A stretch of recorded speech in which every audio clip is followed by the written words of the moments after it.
F and True followers, JC Styles, Brian Gracie, and we are F and True Wrestling here with the TNA Impact Wrestling review for 6/16/2011. Pretty good Impact tonight. It was a lot of action. A lot of good action, and I do have to say, you know, before we even jump into it, they balance wrestling with promos all in the right way tonight. It's not that we saw half an hour of promos and 10 minutes of wrestling. We saw a lot of good matches, and we saw a couple promos that were freaking on fire. Yeah. So, let's jump into it. First thing of the night, we see Mr. Anderson come down, and he's, you know, celebrating his big win at Slammiversary.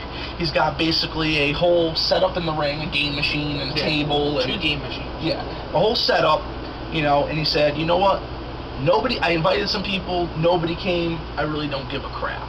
Yeah. And then it rolls into Gunner coming out, and basically Gunner getting beer thrown in his face, then beat down, and then the end result, Mr. Anderson gets put through the table full of food, and we go to a backstage segment where he basically is lashing out at Bischoff, telling him to put a collar on his dog. Telling him to put a collar on his dog, and Bischoff's basically sitting there laughing at him, saying, you know what, you're going to face him later on tonight. Exactly. And that's all there is to it. And Anderson walks out going, prick. And you know what? That was one of the first backstage promos that were on fire. Bischoff and Anderson just had such a good interaction between the two of them. It wasn't like one of those hokey promos that you see. It was good. The whole night was on fire. This is what Impact Wrestling, where wrestling matters, is all about. So then we move into our next match. We see Brother Devon go against Hernandez of Mexican America. I'll let you take this one because I was actually doing laundry. I'm going to New York for the weekend to visit some family, so I kind of missed this. I kind of caught the very end of the match where we see Elijah Burke, a.k.a. Pope, in the ring with Devon. And you just basically hear Devon saying, "This is my that's my family, man. That's my family." Well, what's happening is like JC said, he was out of the room for a second, but if you guys don't know, JC lives above me, I live below, so that's how we know what's going on so much. But what happens is that you see Pope sitting at ringside with Devon's sons and Devon's wife, and you can see Devon's wife's kind of smitten with the Pope. And was that his wife? It looked like his daughter. No, she's way too young. I thought that was supposed to be his wife. Maybe it's his daughter. I thought it was supposed to be a member of Devon's family. We can leave it at that. And so you can see that she's smitten with the Pope, and the Pope ends up getting his tail kicked by all Mexican America. So, you know, Pope's son goes, go down there, do something, go down there, do something, goes down and does something. Then Devon's looking at him, not appreciative, but basically like, what are you doing? Why are you near my family? And what's your angle? You ain't doing this because you like me. You're doing this to try to get over with them. And when he's walking out, you see he goes near Devon's sons. They give him fives, and whoever the girl is, wife, daughter, distant cousin, she's kind of giving him a wink, you know, and you can tell she's definitely smitten with him. So this is definitely, I see this building into a feud between Pope and Devon. So then we move into our next match of the night. Very exciting. This is building towards Destination X. We get to see 3 returning X Division stars. I mean, these guys were the backbone, the foundation of the TNA X Division for many years. Yeah, we're talking of Austin Aries, Jimmy Rave, and who was the other one? Kid Kash. Oh, yeah, Kid Kash. And Kid Kash was cut tonight, guys. This guy looked like he has been in the gym, seriously perfecting his regimen. This guy looked like he was in great shape. He's sporting a new haircut, a shorter look these days. And you know what? He was just on fire throughout this match. So was Austin Aries. So was Jimmy Rave. And, you know, any high points of the match you really want to discuss? Or I enjoyed the whole match, all the spots. That the brainbuster DDT that Austin Aries did at the end of the match to win was just like, it was just really crazy. To be honest, it actually looked like the guy might have broke his neck, how much impact it had on when he hit the mat. Yeah, and it was a real quick victory too. I mean, he barely got the 3 before the other guy came over and broke up the pin. So I mean, quick victory. Austin Aries, very effective, very strong competitor, and I hope TNA keeps all 3 of these competitors around going into Destination X. I hope it just wasn't a one-night only thing with Jimmy Rave and Kid Kash. So we move into the next segment, which is Kurt Angle in the ring. JC put out a video earlier in the night, so please check that out, talking about Kurt Angle is going to compete in the 2012 Olympics at 43 years of age. You know, we're citizens of the U.S. We're very proud of our country, and we're very proud of Kurt Angle, what he's doing. And he's going to do what no man has done before. JC basically said about the same in his video. Please check it out, though. He's got a little more info than we're going to provide here. That's what makes the video there for. But then we see Jeff Jarrett come out, and basically Jeff Jarrett cannot deal with the fact that he lost his anniversary. He cannot deal with the fact, and it builds into a segment later in the night. Yes. Basically, Jarrett goes, I want one more match. I know I can beat you. I want one more match, you know. And then he goes, if I lose, I'll leave the country. I'll go to Mexico. You know, I'll leave the kids. I'll leave Karen. You know, so he, you know, basically Kurt goes, if you can guarantee me on paper in a lawyer's room, a document signed by a bunch of lawyers and your name, because your word isn't worth jack to me anymore, because, you know, the whole thing with Karen and Jeff, basically Kurt went to Jeff saying, is there anything going on between him and Karen? He said no, but they wound up actually hooking up and getting married. Then Kurt also said, what would your ancestors think? What would your father think? You know, you have no honor or respect for the business, because you're always, I want, even though that you promised the fans that Sunday at Slammiversary was going to be our last match. Exactly. He did, basically, just like JC said, Kurt said, I don't trust the thing you said due to the situation 2 years ago when I came to you and you lied, you know, point blank to my face. He says, yeah, there's plenty of lawyers in the back, get a document written up, and, you know, we'll meet later that night outside in a street fight. So, I forgot to actually add it to my notes, but then there was another excuse me. There was another backstage segment where, unfortunately, JC, I was talking to him via text, and he was out of the room for a second, so I'll cover this, and then we'll move into the next match. We see Sting. Just don't say fire again. What? Because you've been saying fire for, like, non-stop to the whole video. Oh, the whole show is fire, man. But this was an excellent. Awesome. Awesome. Very good. Fantastic. Excelente. Epic. Excelente. Epic. Well, we already mixed Mexican America, so I get... Oh, no. We got another segment with them coming up, so we can use Excelente. But it was a great promo. Hey, see? Another adjective for you.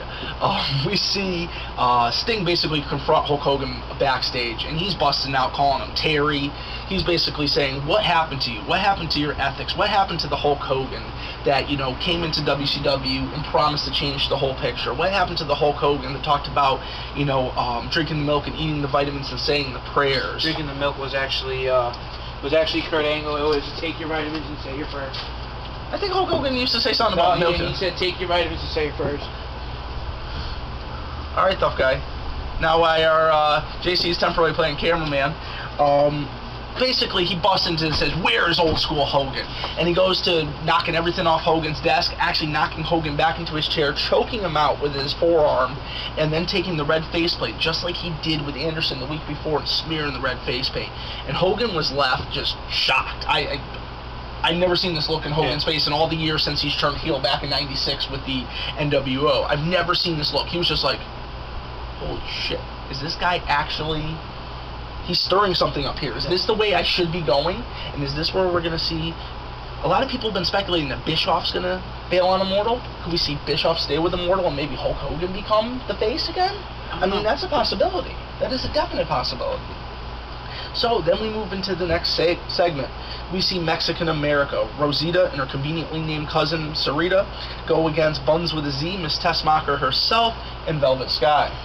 And Velvet Sky was wearing a t-shirt. It said, letting the pigeons loose since 2007. The best part about the whole frickin' night, they were walking backstage, and they were like, yeah, we got a lot on our hands. And they both go and grab each other's asses.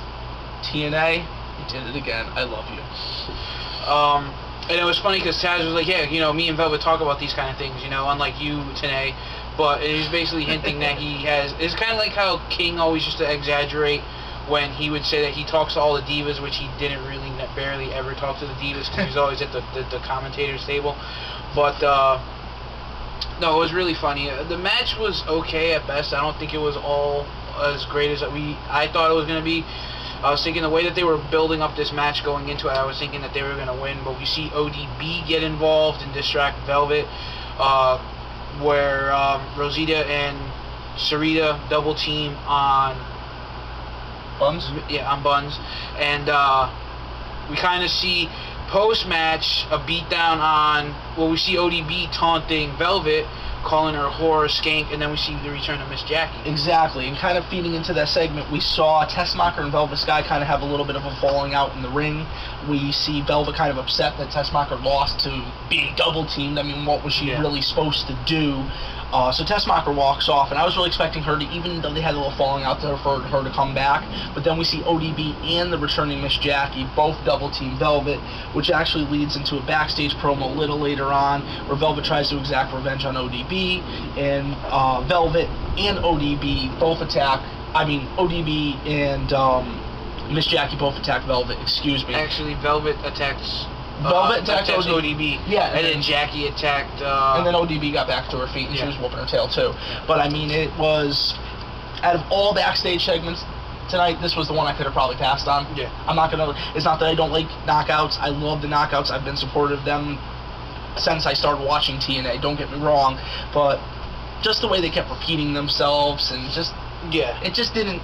I don't know. This was the one segment I could have dealt without. The whole rest of the show was epic. It was high class. It was good stuff. This was wrestling the way it's supposed to be. TNA, wrestling matters. But we move into, this is part of the Bound for Glory series. The Bound for Glory. I'll take this. You've been reading the whole card. All right. Well, let me just finish. The Bound for Glory series is going to find out who the #1 contender is going to be at Bound for Glory, the biggest pay-per-view event of the year. Competitors will compete in matches and earn points. We'll see 4 guys fight at No Surrender, and then we will see the final competitor at Bound for Glory go for the TNA World Heavyweight Championship. Whoever that they may be at Bound for Glory. I think there's 14 or 16 men involved in this tournament. I don't know the exact figure. We see Samoa Joe versus RVD, and this match was like excellent, fantastic, awesome, epic, all rolled into one. I'm not really a RVD fan. I've said it before. I really think that he should be on his way out. But this match was actually pretty good. I mean, this is the thing that I like that TNA does. They put 2 wrestlers, like RVD. He's been doing okay. He hasn't been doing anything like really huge. But then you put him in the ring against Samoa Joe, and the different styles, the back and forth, the Samoa Joe's pounding ground assault, his high flying. I mean, because when you look at Samoa Joe, you don't really see him as a high flyer because he's a heavy guy, but he can move just as quick as an X Division star. He can move just as quick as RVD, and there was a couple of spots. One of the pioneers of the X Division. Yeah.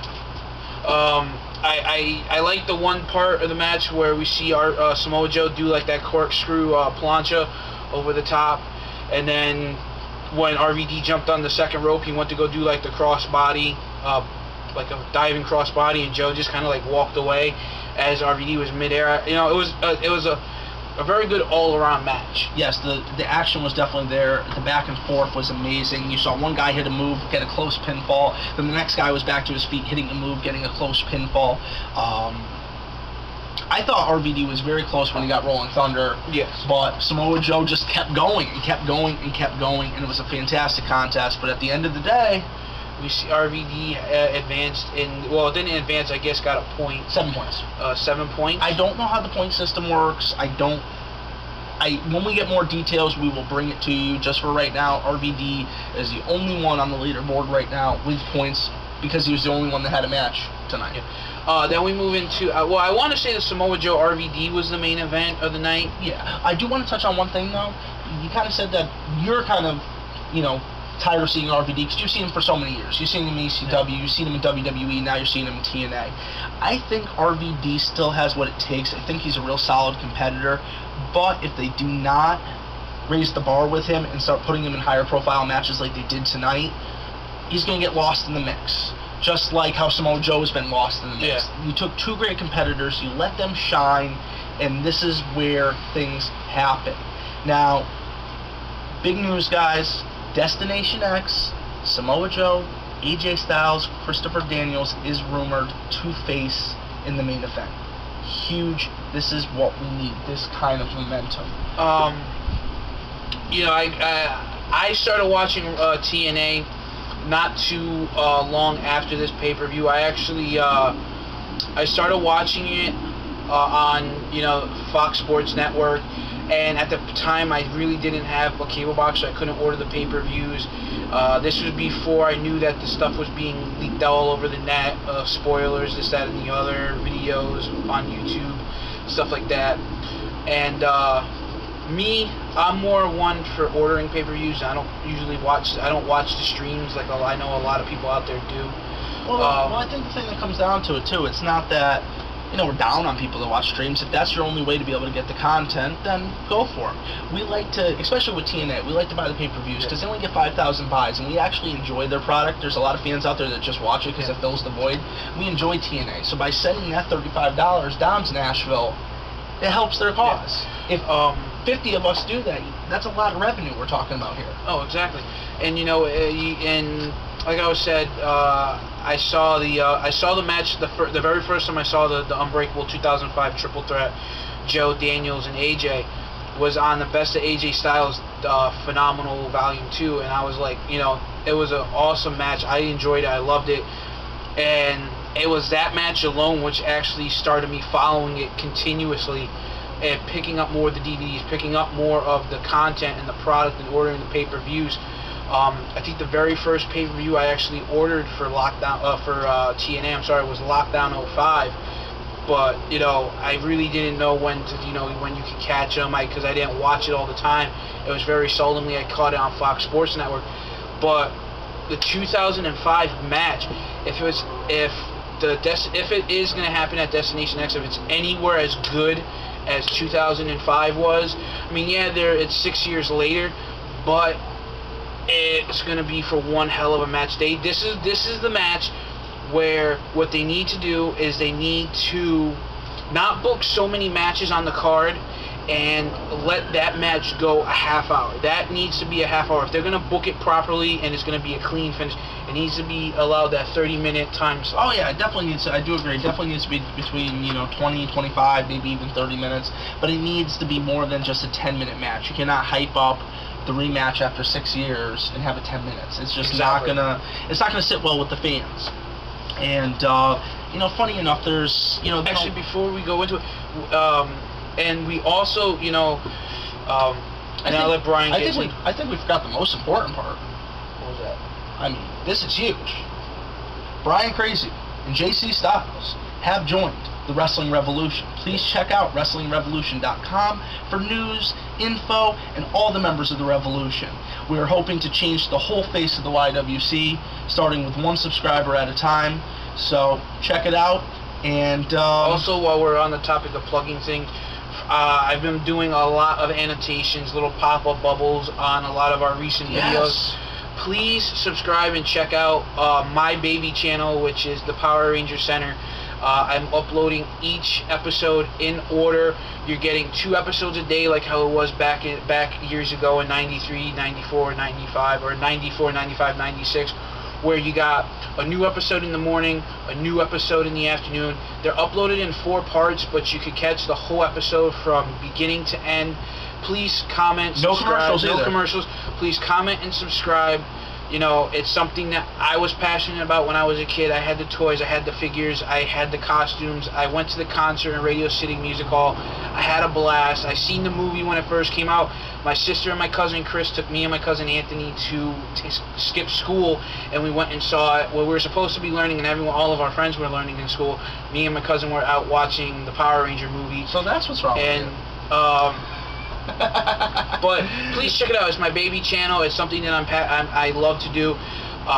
You know, it's basically a way to bring something that might be lost to a lot of you guys. Yeah. Something that, you know, you were able to enjoy when you were younger, and to be able to glimpse back into the past and check out and this not content. Only that is that, you know, I've gone on YouTube and I've searched and I've searched and I've searched, and there's so many episodes of the Power Rangers, and there's so much being lost. There's so much episodes not up. Yeah, you can't find them all in one location. I have all 5 seasons from the very first episode, Made in America, Day of the Dumpster, all the way until the very last episode, which started right before Space. I have Turbo as well. As long as I don't get pulled for copyright, I'm going to keep uploading the videos, so please check them out. There's 2 episodes a day, just like how it was back in the day. Please subscribe. But we have to get back to Impact now. And for the final plug of the night, please check out the Most Extreme Wrestling.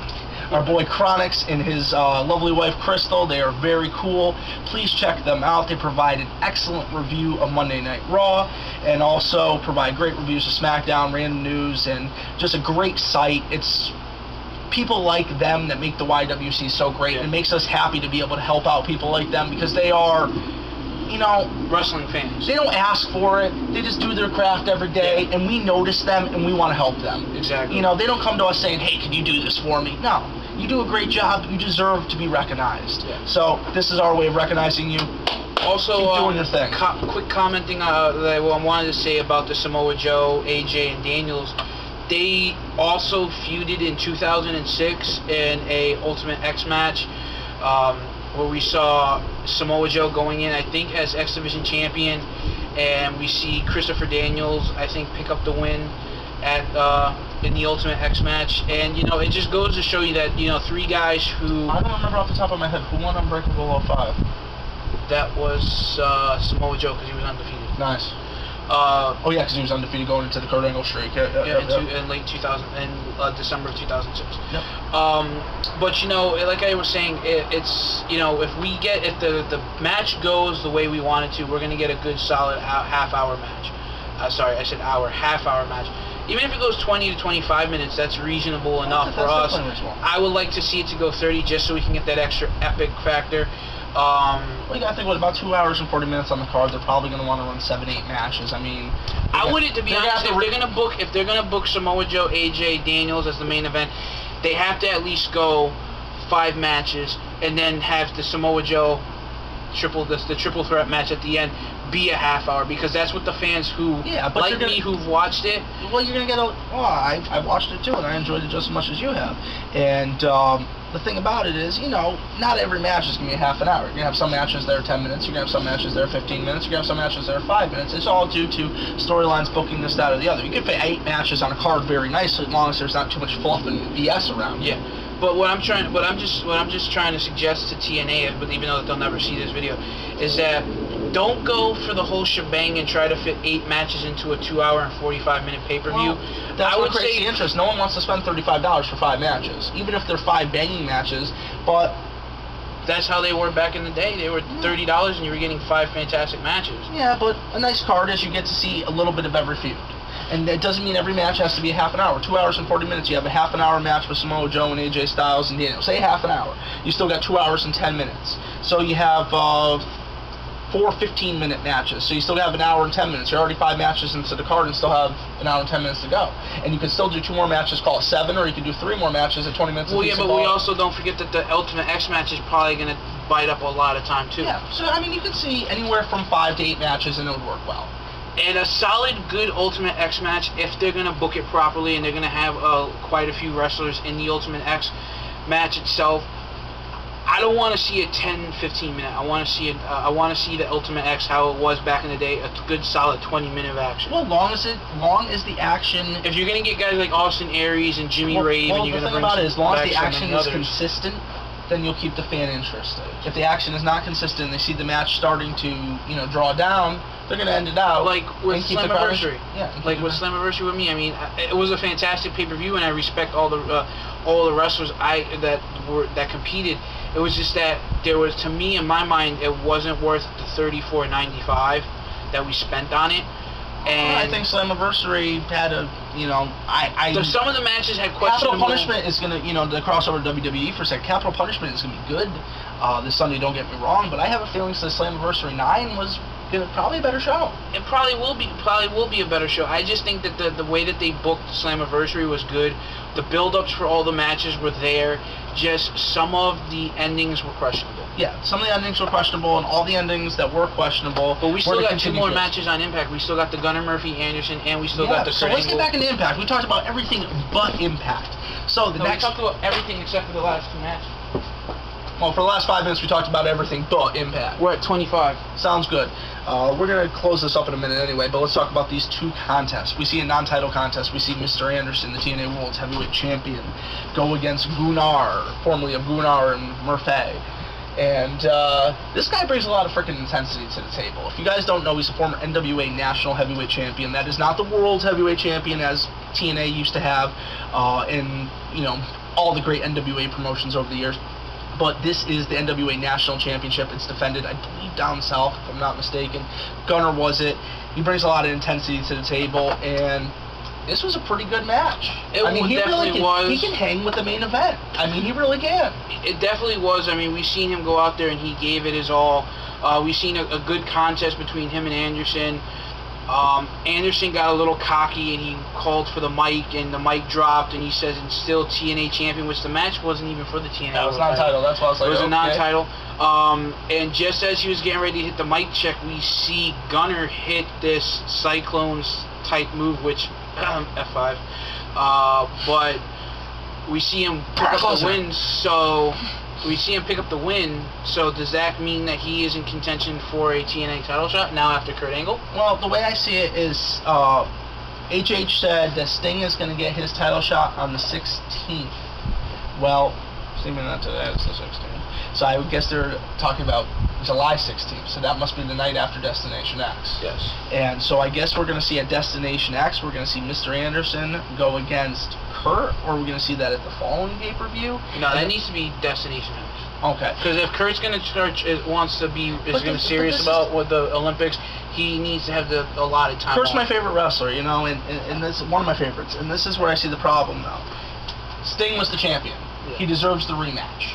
That's the way wrestling works. You lose the heavyweight title, you get the rematch. Yeah, Hogan and Bischoff screwed over RVD, and we could go into that whole chestnut. No, I'm not saying that. I wasn't going to say that. I just think that if they should give Kurt Angle his match now up front, because if he doesn't win, he still and then that'll be his send-off until after the Olympics so he can train. Hey, I would love to see Sting Kurt Angle on July 16th. That'd be phenomenal. So, like JC says, he ends up picking up the win, and Eric Bischoff comes down post-match and kind of, Eric Bischoff kind of comes down post-match and kind of just hyping Gunnar up. Yeah. You know, and Anderson's still laid out in the ring.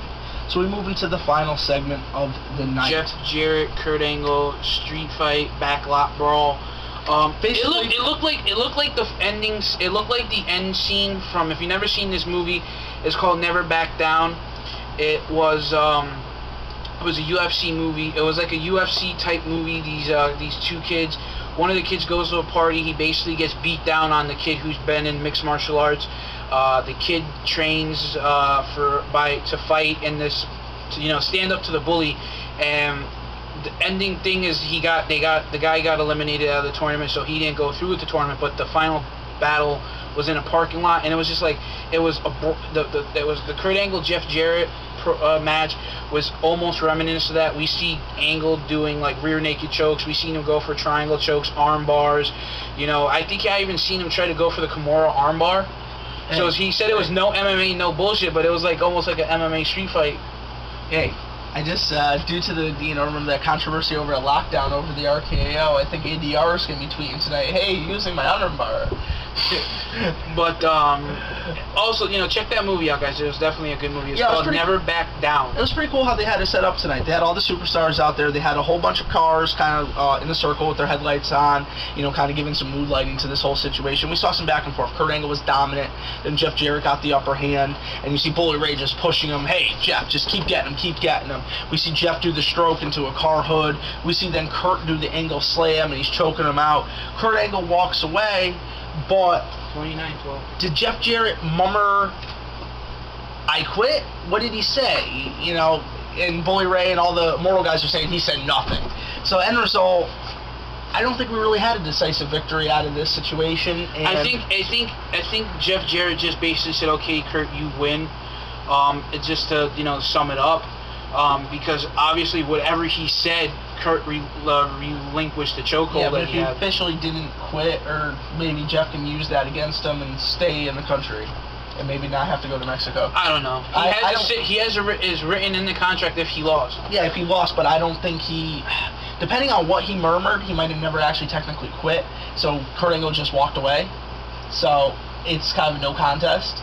So we got to see what happens. Let's see how they're going to resolve this the next week on Impact. Hopefully it just is resolved and there is no resolve. It's just done. I'm tired. You know, to be honest, I love Jeff Jarrett, and I like Jeff Jarrett. I love Kurt Angle. The feud was epic over the last couple of years, but it got stale late last year.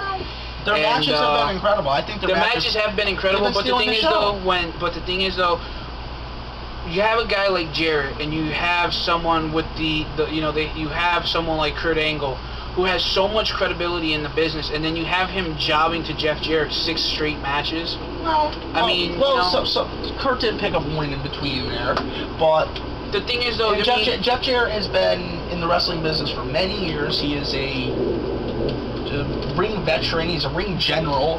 I mean, the man. Yes, but I'm just saying though. What I'm just trying to say is that I'm saying that I think Jeff Jarrett deserves as much respect as Kurt Angle. With no outside interference, no women involved. You don't see a girl jumping in the match in favor for Kurt Angle.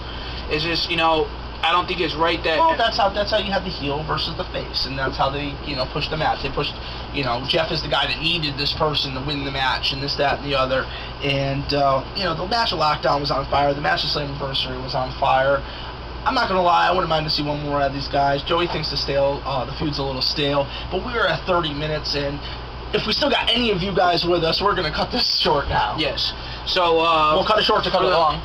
Yeah. So for the closing moments, please check out Most Extreme Wrestling. Please check out WrestlingRevolution.com. And they're also their YouTube channel. All the links for those guys will be in the description box. There's many members of the Revolution. Check them all out. Please check out, if you're a Power Rangers fan, please check out Power Ranger Center, my baby channel. For a blast from your past. Yes, and for the taglines, you're either effing true or you're effing screwed. And we're effing awesome. Alright, you want to be the We're effing true and we're effing awesome. Oh no, I'm just saying we're effing awesome. If I went into a long like Miz, then I'd be a Miz Mark. Well, how about we're effing true wrestling, but you already know that. Okay, Del Rio Mark. So guys, I knew from the first promo that guy was gonna be a big deal. I called it. I should have bet money on it. I should have taken that bet that he was gonna win the world championship, because I probably would have had mad money by now.